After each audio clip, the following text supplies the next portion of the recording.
नमस्कार, आप देख रहे हैं एएनबी न्यूज और मैं हूं आपके साथ आयुषी महर्षि। बुलेटिन की शुरुआत करेंगे इस वक्त की बड़ी खबरों के साथ। मुख्यमंत्री पुष्कर सिंह धामी ने विधानसभा स्थित पंत भवन में केंद्र सरकार के अग्निपथ योजना के संबंध में प्रेस वार्ता की। मीडिया से रूबरू होते हुए उन्होंने कहा कि प्रधानमंत्री नरेंद्र मोदी के नेतृत्व में देश निरंतर विकास के पथ पर आगे बढ़ रहा है। एक तरफ जहां दुनिया के कई बड़े देश तमाम संकटों से घिरे हुए हैं, वहीं भारत न केवल चुनौती से सफलतापूर्वक पार कर रहा है बल्कि विश्व का मार्गदर्शन भी कर रहा है। सीएम ने कहा कि प्रधानमंत्री की तरफ से अगले 18 महीनों में 10 लाख नौकरियां देने के निर्णय युवाओं के सपनों को उड़ान देने का कार्य किया गया है। वहीं इस महाअभियान की शुरुआत अग्निपथ योजना को प्रारंभ कर की गई, जिसके तहत सेना में अग्निवीरों को नियुक्त किया जाएगा। इससे न केवल देश के युवाओं को बड़े स्तर पर रोजगार मिलेगा बल्कि हमारी सेनाएं भी और अधिक युवा और सशक्त होगी। मुख्यमंत्री ने कहा कि उत्तराखंड की पहचान वीर भूमि के रूप में होगी। उन्होंने अग्निपथ योजना के लिए प्रदेश की 1.25 करोड़ जनता की ओर से प्रधानमंत्री का आभार व्यक्त किया।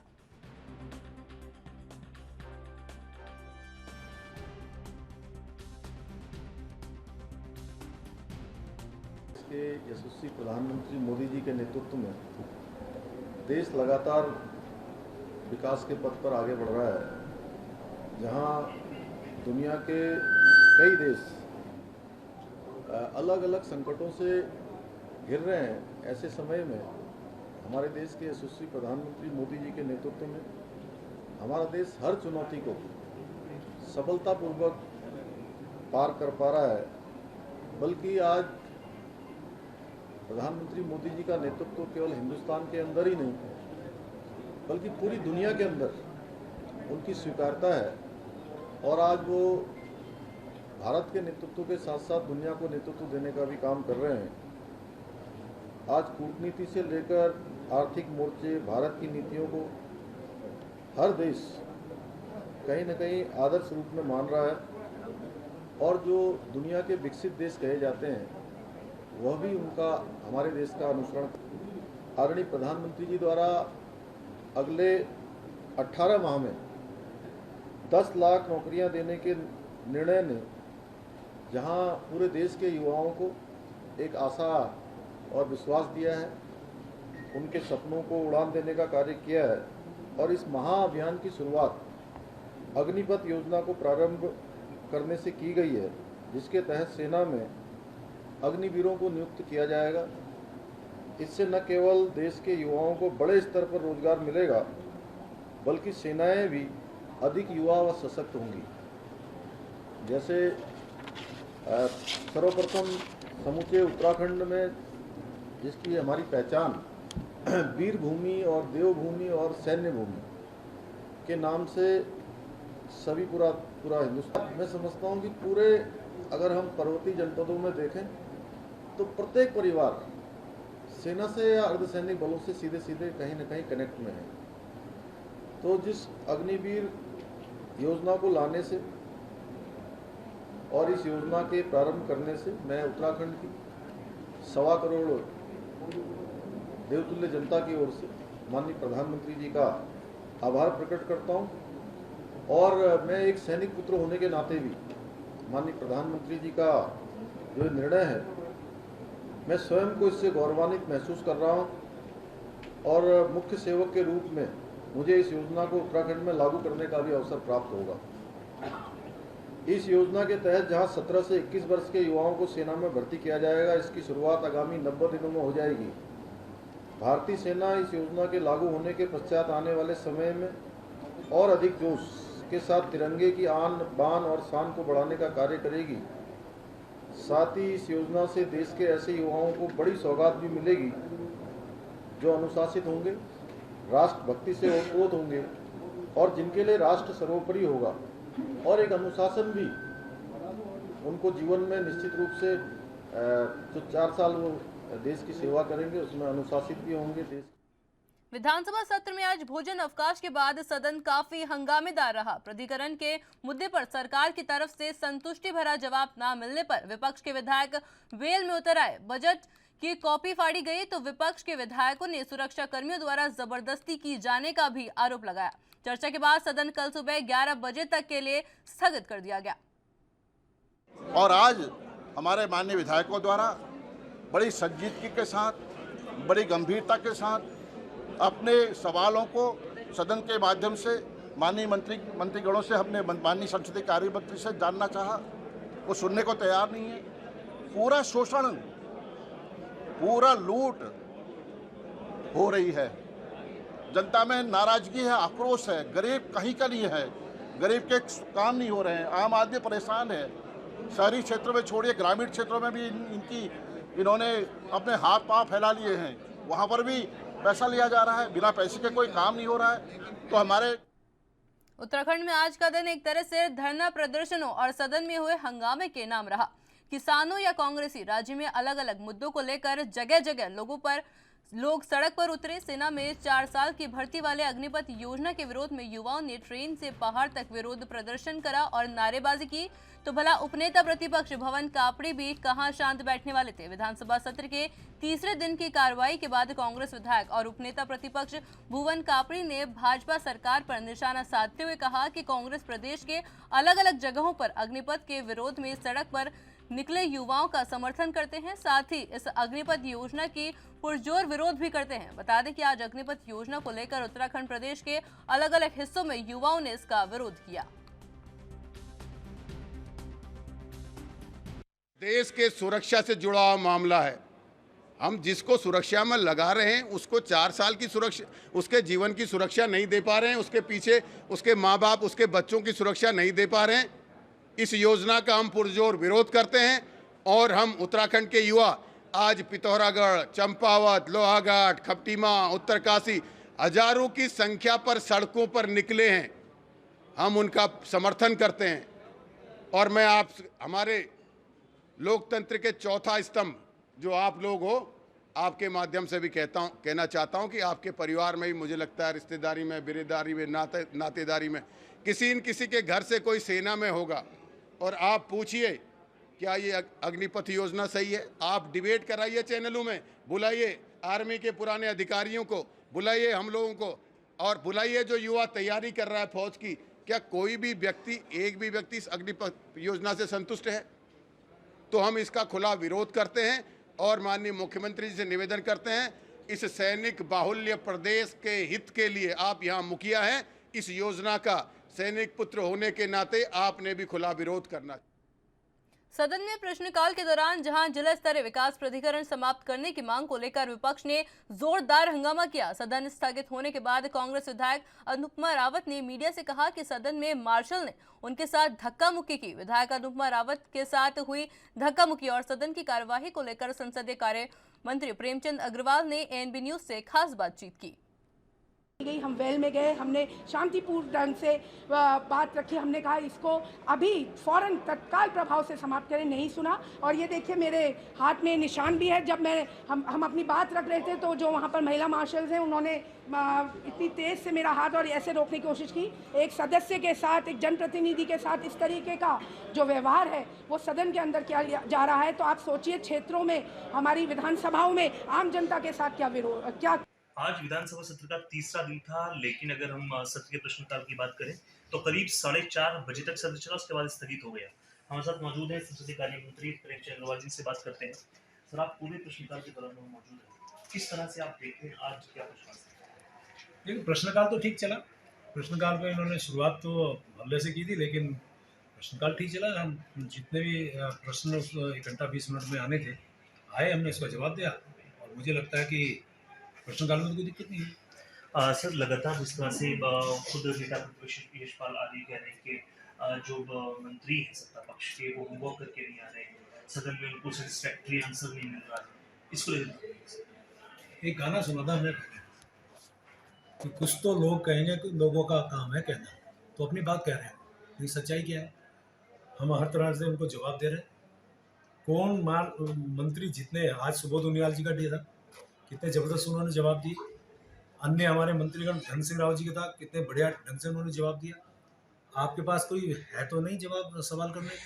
जो आप सवाल कर रहे हैं हम जवाब दे रहे हैं, लेकिन आपका मकसद तो कुछ और है।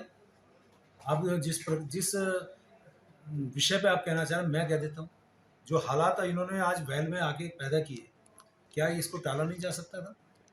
आपने 310 के लिए जो एक जिला विकास प्राधिकरण के विषय पे सूचना लगाई, नियम 58 में माननीय अध्यक्ष जी ने सुनने का निश्चय लिया और नियम 58 के तहत सभी इनकी गंभीरता और भी देखिए आप, 16 लोग साइन करते हैं, मौजूद वहाँ 5 होते हैं, ये तो इनकी गंभीरता दिखती है।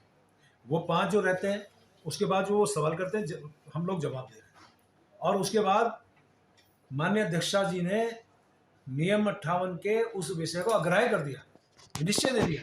फिर आप खड़े हो जाते हैं, हल्ला करते हैं। एक एक बात का हमने उसका जवाब दिया। उन्होंने कहा साहब पहले अध्यक्ष विधानसभा यानी मैं अपनी बात कर रहा हूँ, उन्होंने कहा साहब आपने भी निश्चय दिया था कि जिला विकास प्राधिकरण के बारे में आपने समिति बनाई थी। अध्यक्ष विधानसभा होने के नाते विनिश्चय दिया था कि जिला विकास प्राधिकरण, चूंकि विषय भी आया था सदन में, मैं देखता भी था आप जैसे मीडिया के माध्यम से, जनता के माध्यम से, कि साहब चारों तरफ एक वातावरण ऐसा बना था कि विरोध जैसा हो रहा था, तो मैंने एक समिति बनाई थी चंद्र रामदास जी के अध्यक्षता में। उन्होंने पूरे क्षेत्र का दौरा किया और उस आधार पर हम सरकार का मैं धन्यवाद कर रहा हूँ, उन्होंने निर्णय लिया कि साहब ये स्थगित किए जाएंगे। अब उसके बाद वो सवाल उठाते हैं कि साहब आप नक्शा वहाँ पे पास करने को बाध्य कर रही है जिला विकास प्राधिकरण, और स्पष्ट शब्दों में मेरे द्वारा 2 बार कहा गया कि वहाँ नक्शा पास कराना उस जिला विकास प्राधिकरण के उस क्षेत्र के अंतर्गत आने वाले लोगों के लिए स्वैच्छिक है, अनिवार्य नहीं है। आप कराइए मत कराइए। फिर आप अड़ जाते हैं कि साहब आपने एक और उप समिति बना दी, और यार ये उप समिति बनाई तो किसी अच्छे के लिए बनाई होगी। हम उस बात का जवाब देने को तैयार नहीं, लेकिन आप बैल में आ जाते हैं। लेकिन सच्चाई क्या मैं आपको बता देता हूँ, उप समिति बनाने का मकसद भी यही था कि उसमें और क्या शिथिलीकरण सरकार दे, उस दिशा में सरकार काम कर रही थी, किया है। लेकिन आपको हल्ला करना है, आपका मकसद तो कुछ और था, यानी कि सदन नहीं चलाना देना आपका मकसद। जब एक मत से आगे बढ़ गए, माननीय अध्यक्षा जी ने उसको अग्राह्य करके अगले मत की तरफ बढ़ गई, फिर आप हल्ला कर रहे हैं, और हल्ला ही नहीं कर रहे हैं, वैल में आ रहे हैं, वैल में नहीं आ रहे हैं, उसको तोड़ फोड़ कर रहे हैं। आप हमारे जितने भी क्या कहना चाहिए रक्षक सुरक्षाकर्मी, उनसे मारपीट कर रहे हैं, मार्शल का बदतमीजी कर रहे हैं, तोड़ फोड़ कर रहे हैं, आप गोले फेंक रहे हैं कागज के। सर जो विधायक साफ तौर से कहा है कि सदन में जब मैं प्रश्न कर रही थी उसके बाद जो है मार्शल ने बदतमीजी की, धक्का-मुक्की की। यदि ऐसा किया तो अध्यक्ष विधानसभा को बताए ना, अपना देना उनको रिपोर्ट, जांच हो जाएगी। मुझे जो जानकारी, आप फुटेज देख लीजिए, फुटेज में सब कुछ स्पष्ट हो जाता है किसने किसको धक्का दिया। और यदि मुझे तो यहाँ तक जानकारी कि उन्होंने जो व्यवहार किया, मुझे तो उम्मीद नहीं थी उनसे ऐसी। वो तो माननीय हरीश रावत जी की लड़की है। अब देखिए वो तो लोकतांत्रिक तरीके से अपना कहीं धरना, कहीं सड़क पे बैठ जाते हैं, कहीं कहीं और बैठ जाते हैं, लोकतांत्रिक तरीका उनका समझ में आता है। ये कौन सा तरीका लोकतांत्रिक तरीका है क्या ये? जिस तरह से व्यवहार वहाँ पे अंदर बैल में उनके द्वारा हुआ, सभी लोगों तो फुटेज आप देख सकते हैं। और ये यही वातावरण रहा जो प्राकृतिक भाषा और संस्कृति नहीं है कि इस तरह का वातावरण यह हमारे विधानसभा में आता है, बिल्कुल संस्कृति नहीं। सर एक अंतिम सवाल आपसे, कल चूंकि आप कल जो है सत्र में क्या कुछ खास होने वाला है? नहीं, खास का बजट जो है उसके अंदर विभागवार चर्चाएं हो रही। विभागवार चर्चा होने के बाद आप जानते हैं बजट पास होगा, विनियोग विधेयक पास होगा, और निश्चित रूप से जो भी और इनके द्वारा विषय आएंगे उनका सरकार पूरी तरह से जवाब देगी। केदारनाथ त्रासदी को 9 वर्ष पूरे हो चुके हैं और इस कालखंड में केदारपुरी के स्वरूप पूरी तरह बदल चुका है। अब तीर्थ यात्रा पहले मुकाबले कई गुना अधिक उत्साह से बाबा के दर्शन और केदारपुरी के दिव्य और भव्य स्वरूप को निहारने आ रहे हैं। दर्शनार्थियों की संख्या इन 9 वर्षों में 2 गुना से भी अधिक हो गई है। सरकार ने केदारपुरी को आपदा की दृष्टि से काफी सुरक्षित बना दिया है। धाम के चारों ओर सुरक्षा की दृष्टि से त्रिस्तरीय सुरक्षा दीवार का निर्माण भी किया गया है। इतना ही नहीं, मांदकनी और सरस्वती नदी में बाढ़ सुरक्षा कार्य किए गए हैं। धाम में पहले ही मुकाबले में अब तीर्थ यात्रियों को काफी बेहतर सुविधाएं सरकार की ओर से उपलब्ध करवाई जा रही हैं। उस समय का भयावह दृश्य कभी हम सोच भी नहीं सकते थे कि दोबारा हम केदारनाथ यात्रा पे आएंगे, लेकिन आज आप देख रहे होंगे कि केदारनाथ यात्रा के लिए बहुत भयंकर भीड़ उमड़ घुमड़ के आ रही है, देश और विदेश। इसका श्रेय मैं माननीय मोदी जी को देती हूँ। मैं यहाँ से उनको बहुत बहुत धन्यवाद देती हूँ। और जब वो मुख्यमंत्री थे गुजरात के, उस समय वो आए थे और उन्होंने कहा था कि कि केदारनाथ का ये भाग मुझे दे दो, गोद दे दो। और मैं भी इससे प्रभावित होकर भारतीय जनता पार्टी में सम्मिलित हुई और आज मेरा सपना भी साकार हुआ। बहुत परिवर्तन हो गया है। केदारनाथ में पुनर्निर्माण को लेके बहुत सारे कार्य किए जा रहे हैं और केदारनाथ का स्वरूप ही बदल। योगी नारायण को ले लीजिए, आप काली मठ को ले लीजिए और मदमेश्वर, मैं तो आप सबको भी आह्वान करती हूँ कि आप मदमेश्वर की यात्रा भी करिए।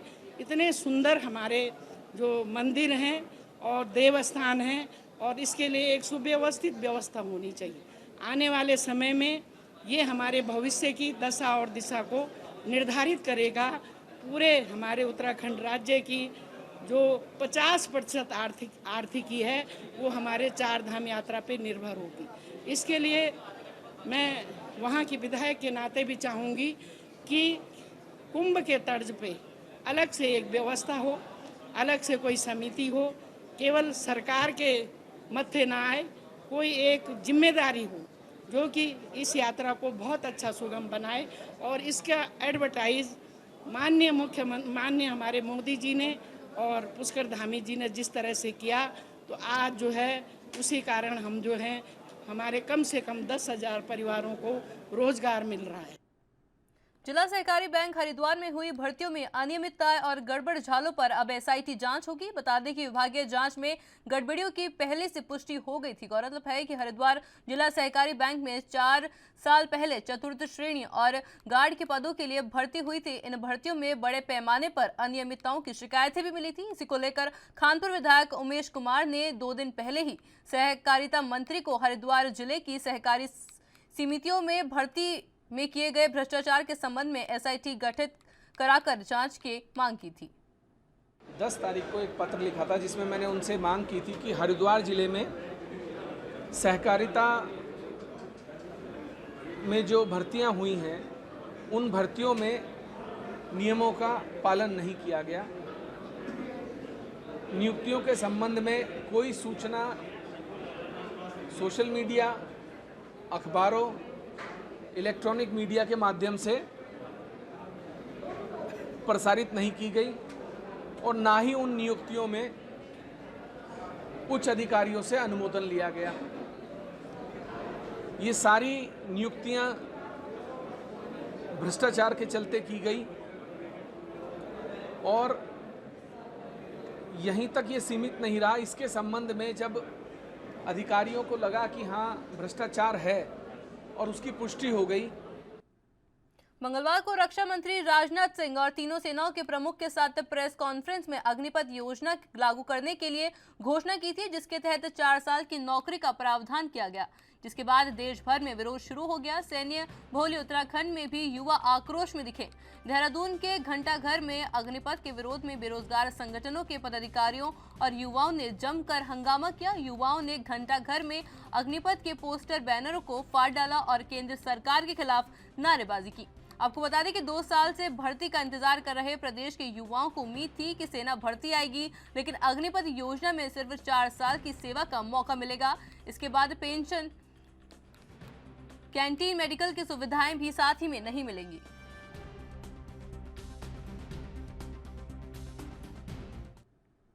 भारतीय किसान यूनियन के 3 दिवसीय किसान महाकुंभ का आयोजन गुरुवार से हरिद्वार में आयोजित किया जा रहा है। इस चिंतन शिविर में किसानों की समस्या के तमाम मुद्दों पर वार्ता होगी। ये चिंतन शिविर हरिद्वार में हर साल आयोजित होता है, जिसमें देश के विभिन्न राज्यों से किसान हरिद्वार आते हैं। देश में चल रहे किसानों के चर्चित मुद्दे जैसे स्वामीनाथन कमेटी की रिपोर्ट और C+50 फॉर्मूला, MSP गारंटी लागू होने पर चर्चा की जाएगी। यहाँ पे विचार विमर्श करते हैं हम। 6 महीने क्या हुआ उस पर चर्चा करेंगे और आगे 6 महीने कैसे होगा। बड़े इशू आते हैं तो उस पर चर्चा करते हैं। किसान के पास में आंदोलन साला कोई रास्ता नहीं है। सरकार बातचीत कर ले, वो स्टेट गवर्नमेंट हो या सेंटर की गवर्नमेंट हो। हमारे जो और भी इशू रहते हैं, पर्यावरण के हमारे इशू हैं, ब्लड डोनेट्स हम करते हैं, जो सामाजिक इशू हैं वो हमारे चलते रहते हैं। जब आंदोलन तो आपने में भी पहाड़ के किसानों के लिए बजट नहीं है। पहाड़ की यहाँ की 4 मेन समस्या हैं। हिल स्टेट ये हैं, इसमें ट्रांसपोर्ट सब्सिडी दी जाए किसानों को। जो भी पहाड़ पे किसान पैदा कर रहा, सरकार की जिम्मेदारी हो मंडी तक उसको ले जाने की, उससे किसानों को कुछ राहत मिल जाएगी। यहाँ पे हिल पॉलिसी के तहत ही हिल अलाउंस यहाँ पे मिले, जो लोग पहाड़ में रह रहे हैं उनको हिल अलाउंस मिले, नहीं तो नीचे प्लान कर रहे हैं। यहाँ पे चकबंदी का ठीक प्रबंधक नहीं है, जंगली जानवर वो यहाँ पे बहुत तादाद में है। यहाँ पे उत्तराखंड को ऑर्गेनिक स्टेट घोषित किया जाए, ये हमने करीब 15-20 साल पहले से हमारी ये डिमांड रही है। और यहाँ का तो जल, जड़ी बूटी, वेजिटेबल। उधम सिंह नगर के सीमांत खटीमा में सैकड़ों युवाओं और छात्रों में केंद्र सरकार की अग्निपथ भर्ती योजना के खिलाफ प्रदर्शन किया। इस दौरान सैकड़ों युवाओं ने सड़क पर उतरकर नगर और मुख्य चौक पर विरोध प्रदर्शन के साथ जुलूस निकाला। साथ ही तहसील पहुंचकर राष्ट्रपति के नाम एसडीएम को ज्ञापन सौंपा। इस दौरान आक्रोशित प्रदर्शनकारियों और पुलिस के बीच नोकझोंक भी देखने को मिली। बता दें कि केंद्र सरकार की तरफ से 14 जून को सेना में भर्ती हेतु अग्निपथ योजना की घोषणा की गई थी, जिसकी घोषणा होते ही पूरे देश के युवाओं ने इस योजना का विरोध करना शुरू कर दिया। ज्ञापन सर, हमने जो अभी हाल ही में केंद्र सरकार द्वारा टूर ऑफ ड्यूटी अग्निवीर नाम से जो स्कीम लॉन्च कर रखी है, इसके विरोध में दे रखा है। ये सेना को तोड़ने का काम है। ये टूर ऑफ ड्यूटी में चाहती है कि हर बंदा सिर्फ 4 साल के लिए जाए, जैसे कि सेना इन्हें संविधान में लगा रखी है। 4 साल बाद वो 75% को बाहर करने वाले। अब तुम 75% को बाहर कर दोगे तो बंदा जाएगा कहाँ? एक बंदा फौज में क्यों जाता है? क्योंकि जॉब सिक्योरिटी है, उसके बाद पेंशन है। अगर वो आगे है तो उसको घर में देखने वाले पीछे से सरकार है। तुम 4 साल में उसको, अगर अभी अब युवा भर्ती होता है 21 साल में, अगर 4 साल बाद बाहर निकलेगा, उसकी मान लो 25 साल होगी, फिर वो किस चीज़ की तैयारी कर सकता है? या तो उसके बाद तुम 4 साल के बाद कुछ कोटा दो, और कोटे के नाम पे क्या बोलती है कि जो राज्य सरकार है वो पुलिस में तुमको छूट देगी। अरे पुलिस की भर्ती इस बार 7 साल बाद निकल लगी है, तो कैसी छूट चाहिए हमको? हमारी न्यू रिक्रूटमेंट पॉलिसी जारी की, उसके विरोध में आज की खटीमा के युवा द्वारा एक विरोध प्रदर्शन किया गया। उनके ज्ञापन के माध्यम से अपने पॉइंट्स लिखे गए कि उनके विरोध में है। उस ज्ञापन को हम उचित माध्यम से मिनिस्ट्री ऑफ डिफेंस को पहुंचा देंगे। उनकी जो भी समस्या है उनका समाधान उस स्तर से।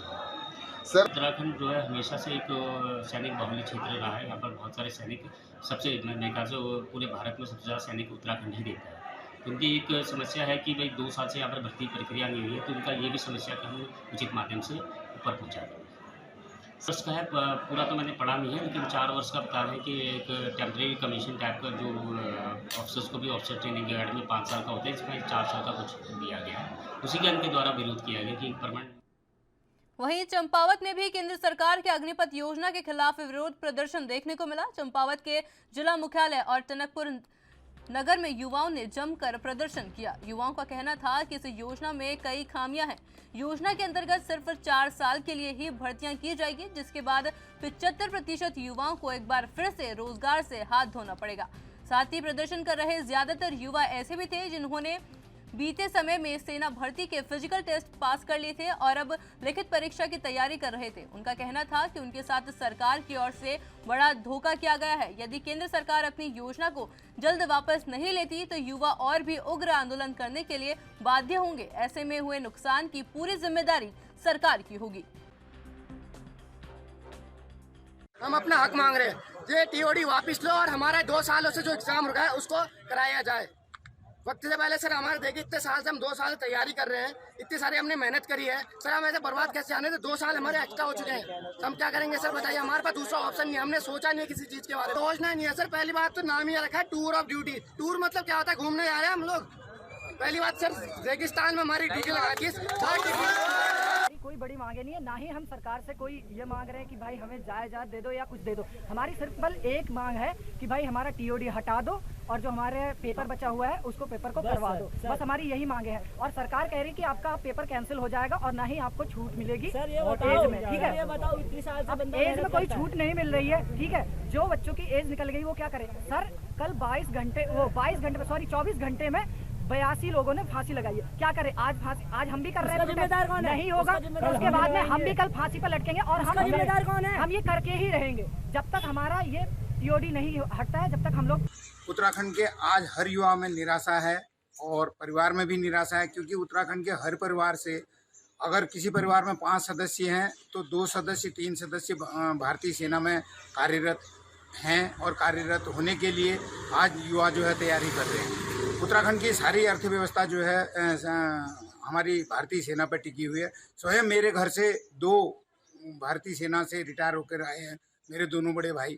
और इसमें मैं ये कहना चाहूँगा कि जो 4 साल वाला विकल्प इन्होंने दिया है, जिसमें 75% की बाहर करने की बाध्यता है, वो बहुत ही गलत है। इन बच्चों के द्वारा मुझे माननीय रक्षा मंत्री महोदय भारत सरकार के नाम से ज्ञापन दिया है, इसको मैं आज ही जिलाधिकारी महोदय के माध्यम से माननीय रक्षा मंत्री महोदय। भाजपुर में विश्व हिंदू परिषद के कार्यकर्ताओं ने देश विरोधी कार्य करने वाले लोगों के खिलाफ कार्यवाही की मांग को लेकर राष्ट्रपति को संबोधित ज्ञापन एसडीएम कार्यालय में सौंपा। इस दौरान विश्व हिंदू परिषद के कार्यकर्ताओं ने जमकर नारेबाजी की। बता दें कि बीते दिन पूर्व बीजेपी प्रवक्ता नुपुर शर्मा के बयान के बाद देश भर में हुई हिंसा से हिंदू समाज के लोगों में आक्रोश बना हुआ है और लगातार आरोपियों के खिलाफ कार्यवाही की मांग की जा रही है। इसी के चलते विश्व हिंदू परिषद के जिला मंत्री यशपाल राजहंस के नेतृत्व में कार्यकर्ता एसडीएम कार्यालय पर एकत्रित हुए। इस दौरान विश्व हिंदू परिषद के जिला मंत्री यशपाल राजहंस ने कहा कि जिन लोगों ने पत्थरबाजी और आगजनी की घटना को अंजाम दिया है, उनके खिलाफ राष्ट्रद्रोह का मुकदमा दर्ज होना चाहिए।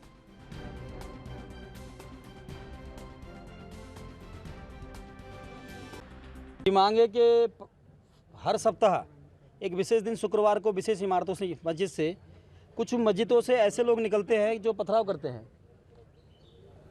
जो आगजनी करते हैं, हिंदुओं को निशाना बनाकर उनके साथ बर्बरता करते हैं।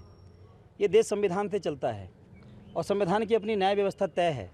उससे अलग हटकर कोई इस तरह का उपद्रव फैलाएगा तो उसके खिलाफ कार्रवाई होनी चाहिए। ऐसी धार्मिक केंद्रों को चिन्हित करके उन पर निगरानी रखनी चाहिए और वो किसके उसकाई में आकर ऐसे देश का माहौल ख़राब कर रहे हैं, उन पर भी निगरानी रखनी चाहिए, उन पर कार्रवाई करनी चाहिए। भाजपुर क्षेत्र का हमारा हिंदू युवा आज यहाँ पर एकत्रित है। तो चलिए फिलहाल बुलेटिन में सिर्फ इतना ही। इसी तरह देश दुनिया से जुड़ी तमाम खबरों के लिए देखते रहिए एएनबी न्यूज़। नमस्कार।